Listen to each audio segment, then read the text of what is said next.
राम राम भाई सभी साथियों को, जितने भी अपने हरियाणा सीईटी मेंस की तैयारी करने वाले भाई बहन हैं सभी को राम राम। हरियाणा सीईटी को लेकर अभी एक आर्टिकल वायरल हो रहा है, आपने शायद देख भी लिया होगा। उसमें 7 जुलाई को एक मीटिंग होनी है। उस मीटिंग में बोला है कि हम 4 गुना की बजाय 8 गुना को करेंगे। तो ऐसा कुछ आर्टिकल आपने देखा होगा, तो क्या सच है क्या झूठ है तो मैं बता देता हूँ भाई आपको। ये एक नोटिस है जो कि हरियाणा सरकार के द्वारा जो है जारी किया गया है। इसमें एक बैठक होनी है 7 जुलाई को, शाम को 5 बजे बैठक होनी है। इसमें जो यहाँ पे अगर हम बात करें, संजीव कौशल जी ने ये नोटिस जो है वो जारी किया है। अगर मैं बात करूं तो इसके बाद में जो है कुछ न्यूज़पेपर में कटिंग आई थी जिसमें बोला है कि सीएम साहब ने फिर से बुलाई है कैबिनेट की मीटिंग।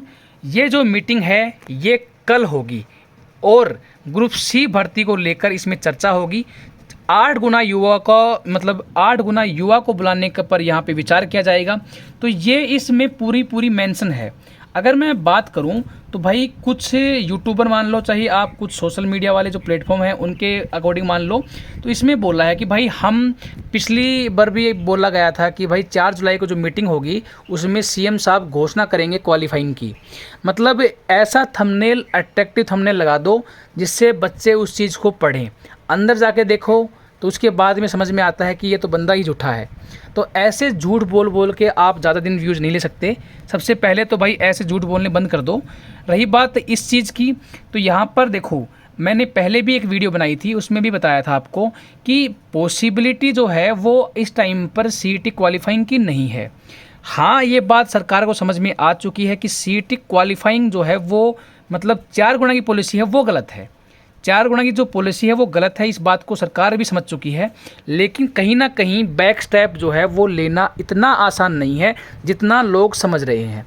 क्योंकि अगर बैक स्टेप लेते हैं ना भाई, तो इस चीज़ में क्या है, ये भर्ती पक्का फंसेगी और ऐसी फंसेगी कि स्टे लग जाएगा और 1 साल तक तो इसका मतलब ही नहीं है। और आपको भी पता है अपोजिशन, फिर इस चीज़ को कोई भी अपोजिशन हो, ठीक है, वो चाहेगा ही नहीं फिर ये भर्ती पूरी हो। क्योंकि यहाँ पे है वोट का काम, 2024 में इलेक्शन है और ये भर्ती फंस गई ना तो इसको ज़्यादा फंसानी तो आराम से फंस जाएगी, कोई बड़ी बात नहीं है।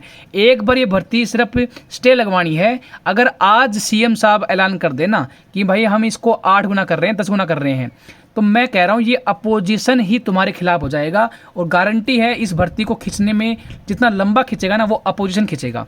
आज मैं हमेशा आपको कोशिश करता हूँ कि जो बात जेन्युइन है वही बताऊँ, जेन्युइन बात ही बताने की मैं कोशिश करता हूँ। लेकिन कुछ लोगों को समझ में आती हैं, कुछ को नहीं भी आती। लेकिन यहाँ पे इसका मतलब ये नहीं है कि मैं आपको झूठ बोलने लग जाऊँ कि भाई ये तो क्वालिफाइंग 100% होगा वगैरह वगैरह। क्योंकि यार चीज़ें कुछ होती है ना, उनको थोड़ा लॉजिकली सोचना पड़ता है।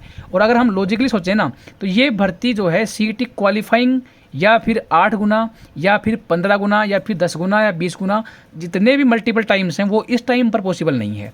हाँ, मैंने हमेशा एक बात बोली है और मैं आज फिर बोल रहा हूँ कि एक तरीका है क्वालिफाइंग, मतलब क्वालिफाइंग हो चाहे 10 गुना हो चाहे 20 गुना हो, एक तरीका है। तरीका क्या है, ये वैकेंसी जो है विड्रॉ हो, ठीक है। अगर मैं बात करूँ तो ये वैकेंसी क्या है, विड्रॉ हो जाएंगी। दूसरी मैं बात करूँ तो विड्रॉ होने के बाद में जो अमेंडमेंट होना है पॉलिसी में वो अमेंडमेंट हो। अमेंडमेंट होने के बाद में री एडवर्टाइजमेंट हो। इस तरीके से क्या है, ये चीज़ें हो सकती हैं, ये पॉसिबिलिटी है। लेकिन कहीं ना कहीं वैकेंसी विड्रॉ करने का मतलब है ये भर्ती जो है वो इस साल के लास्ट तक जाना, और जो सरकार बिल्कुल भी नहीं चाहती कि इस साल के बाद में ये भर्ती हो, मतलब 2024 में ये भर्ती जंप करे। क्योंकि यहाँ पे सबसे बड़ा रोल यही है कि अगर 2024 में ये भर्ती गई तो उस टाइम पर भी कुछ ना कुछ अड़चनें आएंगी और ये भर्ती जो है इलेक्शन तक पूरी नहीं हो पाएगी। और इलेक्शन तक पूरी नहीं हुई तो सब कुछ पता ही है आपको, सारा गेम ही इलेक्शन का है, ठीक है। आज तक ये कितने साल हो चुकी हैं, आज तक वैकेंसी क्यों नहीं आई, अब क्यों आई है ये 32,000 वैकेंसी? क्या कहीं आसमान से पड़ी हैं ये वैकेंसी? इनके पास में क्या पहले थी? नहीं, सब कुछ है, लेकिन मौका देखा जाता है कि किस मौके पर हमें ये जारी करनी है, और ये मौका इनके पास में अब है।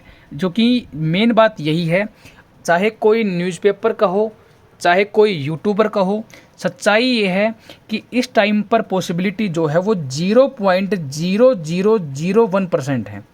अब ये 0.001% मैंने बोला है, ये 100% भी हो सकता है, लेकिन इसका तरीका भी मैंने बता दिया कि तरीका सिर्फ ये है कि वैकेंसी विड्रॉ करी जाए, उसके बाद में उसमें अमेंडमेंट हो पॉलिसी में, फिर री एडवर्टाइजमेंट हो।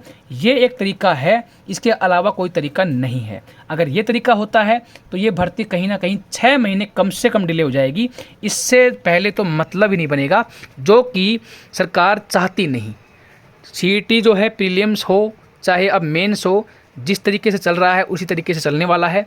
बाकी रही बात 7 तारीख की, तो 7 जुलाई में कोई दिन बचे नहीं है, सिर्फ कल का दिन है। 24 मतलब घंटे बचे हैं, मान लीजिए आप 24 घंटे बाद में सब कुछ पता भी लग जाएगा। जो कोई भी रूमर्स फैलाते हैं या फिर फेक इन्फॉर्मेशन देते हैं तो उनसे थोड़ा सावधान रहें, बचें उनसे। तो आपको डरने की ज़रूरत नहीं है। जो बंदे लगातार तैयारी कर रहे हैं उनको तो डरने की ज़रूरत नहीं है। और जो भाई क्वालिफाइंग चाहते हैं तो भाई उनसे हाथ जोड़ के विनती है, देखो मेरे कहने से, मेरे ना कहने से क्वालिफाइंग भी नहीं होगा, ना ये 10 गुना होने वाला, ना ये 20 गुना होने वाला। मैं अगर कह दूँ कि भाई क्वालिफाइंग कर दो तो ना तो ये क्वालिफाइंग होगा, अगर मैं कहूँ कि 4 गुना ही रखो तो ये 4 गुना भी नहीं रहने वाला। जो चीज़ जब अमेंडमेंट में है ना वही चीज़ होगी, इसके अलावा कुछ नहीं। पॉलिसी में जो चीज़ लिखी हुई है उसके अलावा कुछ नहीं हो सकता। रही बात अमेंडमेंट की, तो वो सरकार के हाथ में है, वो किस तरीके से अमेंडमेंट करती है। लेकिन सीईटी प्रीलिम्स अगर ये जो हो चुका, इसकी पॉलिसी में अमेंडमेंट करना है तो ये मेंस में जो वैकेंसी अभी लगाई गई हैं ये विड्रॉ करनी ही करनी पड़ेंगी, इसके अलावा कोई चांस नहीं है। मैंने कोशिश की है आपको एक लीगल तरीके से समझाने की, लेकिन जिसको समझ में आ गया है बहुत अच्छी बात है, जिसको समझ में नहीं आया है वो भाई बाकी जो रूमर्स फैले हैं उनके ऊपर ध्यान दे सकते हो, आप उनको देख के खुश हो सकते हो। लेकिन कहीं ना कहीं आप अपनी पढ़ाई से दूर मत हो जाओ इस चीज़ के चक्कर में। आप सोचो सिलेबस अपना पढ़ो, ऐसा सिलेबस पढ़ो जो ग्रुप डी में भी आ जाए। अगर आप एसएससी सीजीएल का एग्ज़ाम देने वाले तो उसके अंदर भी आ जाए। उस सिलेबस को आप अच्छे से पढ़ो। जो एक्स्ट्रा टॉपिक हैं, डिजास्टर मैनेजमेंट हो गया, रूरल मार्केटिंग हो गया, उन टॉपिकों पे अभी मत ध्यान दो, क्योंकि हकीकत ये है आप उन टॉपिकों को पढ़ोगे फिर आपके कोई काम नहीं आएंगे, तो उस चीज़ का फ़ायदा क्या है। हाँ, अगर आपको ये लगता है कि हाँ भाई क्वालिफाइंग होगा तो पढ़ सकते हो, लेकिन जितनी नॉलेज है, जितनी मुझे समझ है, मैंने आपको सब कुछ बता दिया है। बाकी ये वीडियो पसंद आई हो तो लाइक कर दीजिएगा, चैनल पे आप नए हैं तो सब्सक्राइब कर दीजिएगा। Thank you so much.